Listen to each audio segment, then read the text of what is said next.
थाने वाले किरोड़ी लाल मीणा ने दावा किया है कि अभी फर्जी थानेदार पकड़ में आए हैं, लेकिन जल्द ही फर्जी एसडीएम जेल जाएंगे। किरोड़ी लाल मीणा ने यह बयान जयपुर के बस्ती में दिया है, जहां वो 68वीं राज्य स्तरीय खो खो प्रतियोगिता समारोह में शिरकत करने पहुंचे थे। देखिए रिपोर्ट। एसआई के बाद फर्जी एसडीएम भी जाएंगे जेल।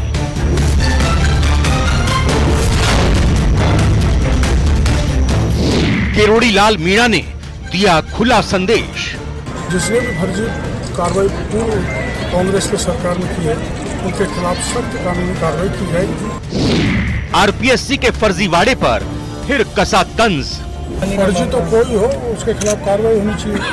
फर्जी पेपर लीक वाले, फर्जी थानेदार जेल में बैठे हैं, अब फर्जी एसडीएम भी जेल में जाएंगे, तो हमारे राज्य में फर्जीवाड़ा चलने वाला नहीं है। आरपीएससी की परीक्षाओं में फर्जीवाड़े के खिलाफ आवाज बुलंद करने वाले किरोड़ी लाल मीणा एक बार फिर अपने चिर परिचित अंदाज में नजर आए। एसआई भर्ती के बाद उन्होंने आरएएस भर्ती परीक्षा पर भी सवाल खड़े किए हैं। बस्ती में खो खो प्रतियोगिता के उद्घाटन समारोह में पहुंचे किरोड़ी लाल मीणा ने साफ शब्दों में कहा कि राजस्थान में बीजेपी की सरकार है, जहां अभी तो फर्जी एसआई पकड़े गए हैं और जल्द ही फर्जी एसडीएम भी जेल में होंगे। फर्जी तो कोई हो, उसके खिलाफ कार्रवाई होनी चाहिए। फर्जी पेपर लीक वाले, फर्जी थानेदार जेल में बैठे हैं, अब फर्जी एसडीएम भी जेल में जाएंगे, तो हमारे राज्य में फर्जीवाड़ा चलने वाला नहीं है। हाल ही में किरोड़ी लाल मीणा ने दावा किया था कि आरएएस भर्ती 2018 और 2021 में फर्जीवाड़ा हुआ है। उन्होंने आरपीएससी के पूर्व 3 अध्यक्षों की भूमिका को कटघरे में खड़ा किया। इतना ही नहीं, उन्होंने इससे जुड़े सबूत होने का दावा भी किया है। इस दौरान पत्रकारों ने उपचुनाव से जुड़ा सवाल भी किया, जिसके जवाब में उन्होंने जीत का दावा किया।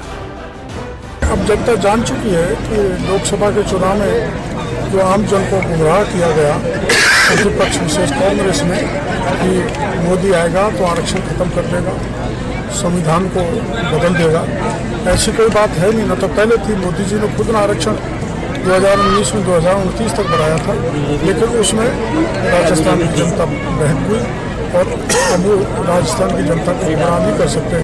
किरोड़ी लाल मीणा के हमले पर कांग्रेस महासचिव स्वर्णिम चतुर्वेदी ने जवाब दिया है। डॉक्टर किरोड़ी मीणा राजस्थान की भाजपा सरकार का हिस्सा है, कैबिनेट मंत्री हैं। जो भी उनके द्वारा कही गई बातें हैं वो सरकार की बातें, ये सरकार का वक्तव्य माना जाता है। और लेकिन आश्चर्य की बात है कि आज विपक्षी नेता के रूप में कैबिनेट मिनिस्टर इस सरकार से मांग कर रहे हैं, इस्तीफा देते हैं, उस पर निर्णय नहीं होता, जांच की मांग करते हैं, उस पर निर्णय नहीं होता। तो ऐसा लगता है सरकार के बीच एक अलग ही सरकार चल रही है और आपसी तारतम्य की कमी है, जिसका खामियाजा राजस्थान की जनता भुगत रही है। किरोड़ी लाल मीणा ने साफ कर दिया है कि फर्जीवाड़ा करने वालों को बख्शा नहीं जाएगा। ऐसे में सवाल उठता है कि जिस भरोसे के साथ किरोड़ी लाल मीणा आरएएस परीक्षा में फर्जीवाड़े की बात कर रहे हैं, क्या उनके पास कोई सबूत है? सवाल ये भी कि आखिर कैसे इतने बड़े पैमाने पर फर्जीवाड़ा हुआ है।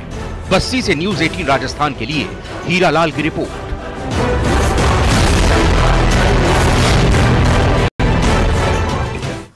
और ये खबर आपके लिए बहुत जरूरी है, क्योंकि आप बेहद आम बीमारियों के लिए जो दवाएं खा रहे हैं, हो सकता है कि वो आपके शरीर पर जहर का काम कर रही हो।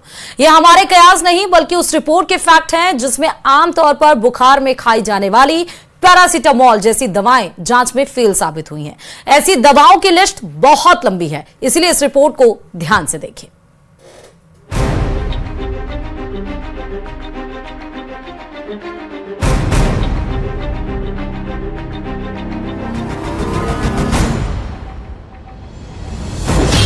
क्या दवाओं के नाम पर जहर बेचा जा रहा है? क्या जीवन रक्षक दवाएं मौत की वजह बन सकती हैं? क्या मुनाफाखोरी में आपकी सेहत के साथ खिलवाड़ हुआ है? सीडीएस-सीओ यानी केंद्रीय औषधि मानक नियंत्रण संगठन की जांच रिपोर्ट ने ऐसे ही सवाल खड़े कर दिए। और ये सवाल इसलिए उठे हैं क्योंकि आम बीमारियों में खाई जाने वाली एक दो नहीं, बल्कि कई दवाएं ऐसी हैं जो क्वालिटी टेस्ट में फेल साबित हुई है। यानी जिन दवाओं को आप कई बार बिना डॉक्टर की सलाह के ले लेते हैं, वो आपकी जान के दुश्मन साबित हो सकती है। Central drugs standard control organisation यानी CDSCO की जांच रिपोर्ट में कुल 53 दवाएं ऐसी हैं जो क्वालिटी टेस्ट में फेल साबित हुई हैं। इन दवाओं में आमतौर पर बुखार में ली जाने वाली पैरासीटामोल जैसी दवाएं भी शामिल हैं। ये ऐसी दवाएं हैं जिन्हें आप BP, डायबिटीज और विटामिन के लिए लेते हैं। साथ ही दर्द दूर करने वाली दवाओं में डिक्लोफेनेक भी शामिल है।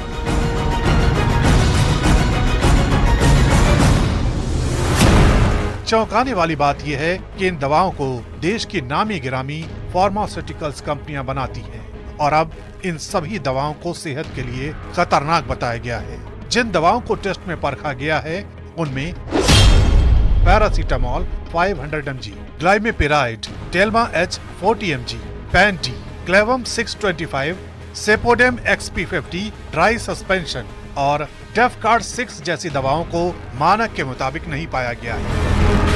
यानी इन दवाओं का सेवन घातक बीमारियों को न्योता दे सकता है। हालांकि दवा